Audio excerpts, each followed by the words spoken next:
हर घड़ी मुसीबतों से तंग आ चुकी हूँ।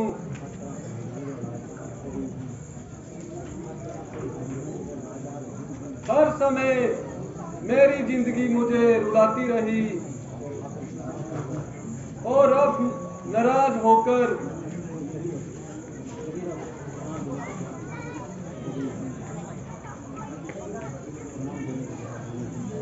प्राण देने को तैयार हो गई हूँ। हे प्राणनाथ, मेरी सब आशाओं पे पानी फिर गया और निराश होकर इतना शुक्र है कि अपना धर्म साथ ले जा रही हूँ, लेकिन आपको किस तरह विश्वास दिलाऊंगी? शायद इसलिए आप ऊपर ईश्वर बैठे हैं। मेरे चाल चलन पर आपको बदगुमानी हो रही है।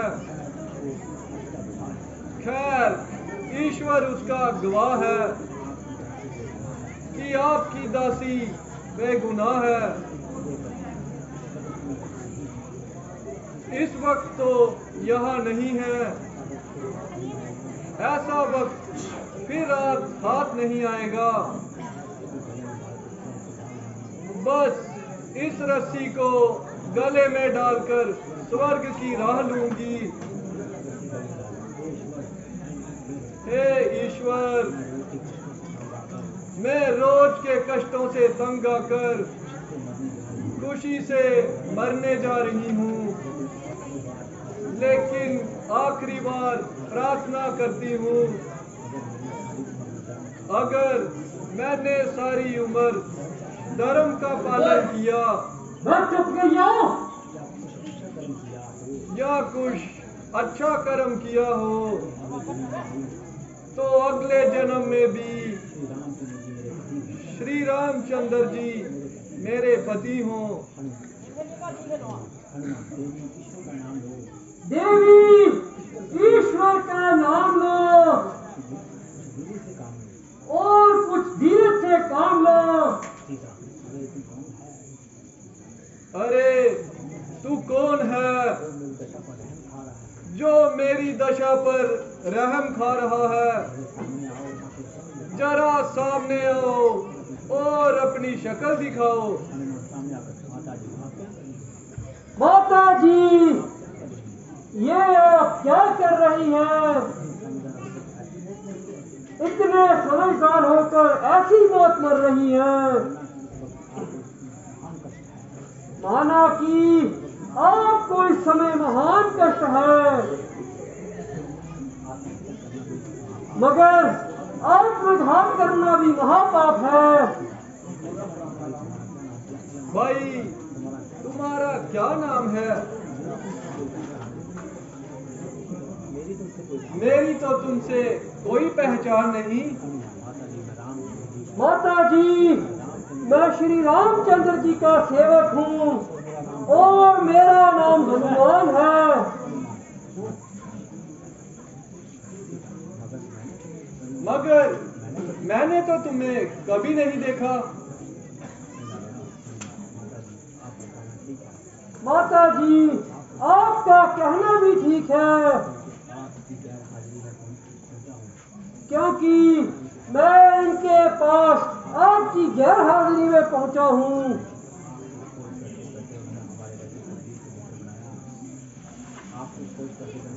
आपको खोज करते करते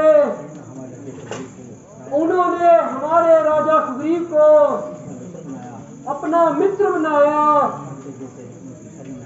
तब से ये सेवक उनकी शरण में आया।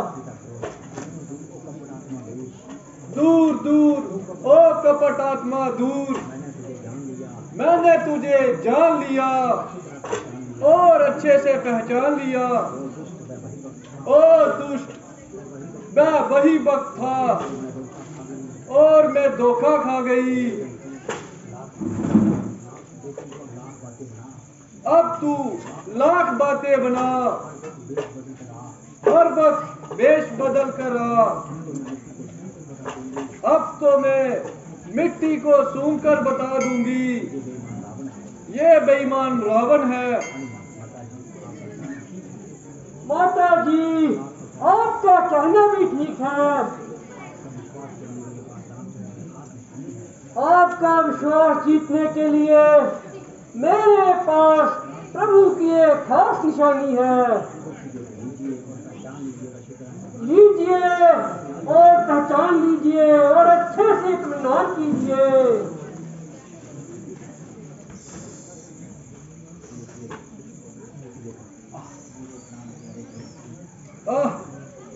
मेरे प्राण प्यारे की अंगूठी, मेरे दर्द के साथ इस तरह रूठी। इसे मेरे हाल पर कुछ दया नहीं आई, जो इतनी देर बाद शक्ल दिखाई। क्या मैं सचमुच में तुम्हें देख रही हूँ?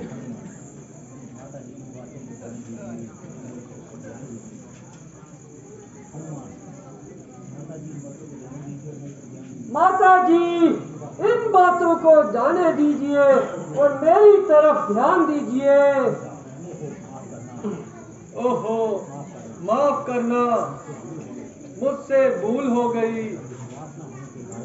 विश्वास न होने के कारण जो गलत शब्द मेरे मुंह से निकल गए, उनके लिए सख्त शर्मसार हूँ और माफी की ख्वाहिशगार हूँ।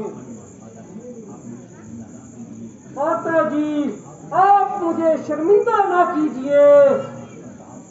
मैं आपका दास हूँ और आपके लिए अपने प्राण देने तक को तैयार हूँ।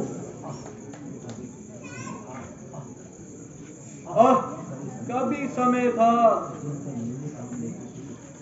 जिनसे मामूली काम लेती थी, उनको मुंह मांगा इनाम देती थी। लेकिन अफसोस,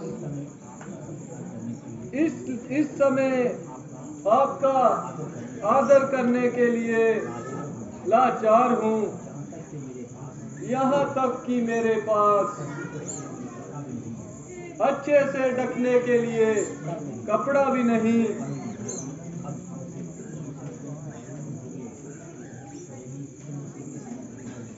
देवी, मुसीबतों के दिन खत्म हो गए।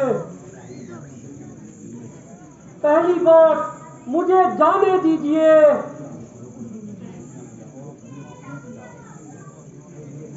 और मुझे दुख न पहुंचाओ।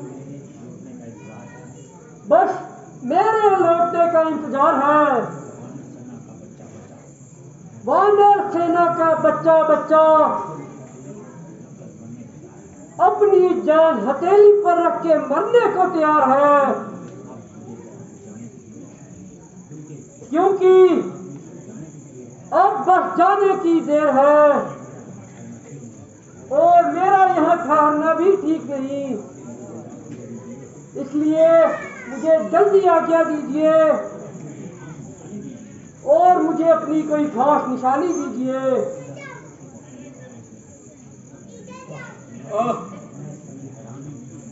मैं इस समय हैरान हूँ।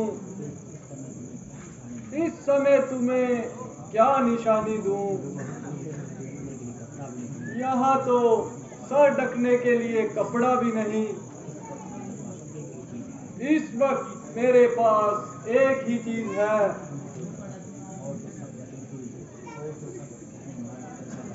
और तो सब गहने मार्ग में फेंक आई थी। केवल ये अंगूठी निशानी के लिए साथ लाई थी,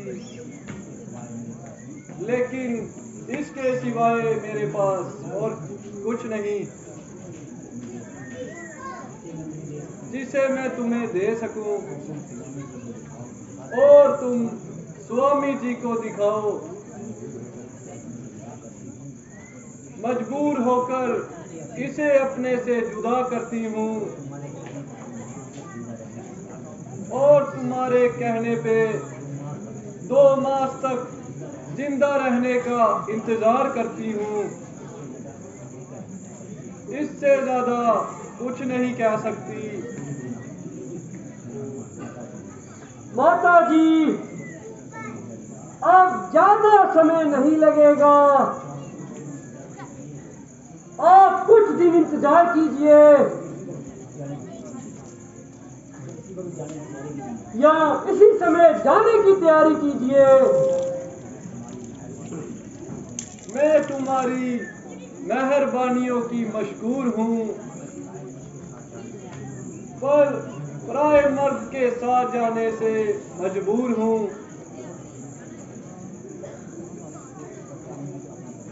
अगर जाऊंगी तो अपने पति को साथ लेके, वरना इसी जगह अपने प्राण गवाऊंगी। मगर ये बट्टा अपने नाम ना लगाऊंगी। बहुत अच्छा, मुझे जाने की आज्ञा दीजिए, मगर मुझे भूख ने बहुत सताया है, क्योंकि मैंने बहुत दिनों से कुछ नहीं खाया है। अगर आज्ञा हो तो इस बाग से कुछ फल खा लेता हूँ। मेरी तरफ से तुम्हें हर तरफ से अधिकार है, मगर इस बात का ख्याल रखना कि यहाँ पे एक राक्षस है, बहुत जालिम है। उनकी तो कोई परवाह ही नहीं है, बस आपकी आज्ञा का इंतजार है। बोल श्री राम, रामचंद्र की, लक्ष्मण जी की।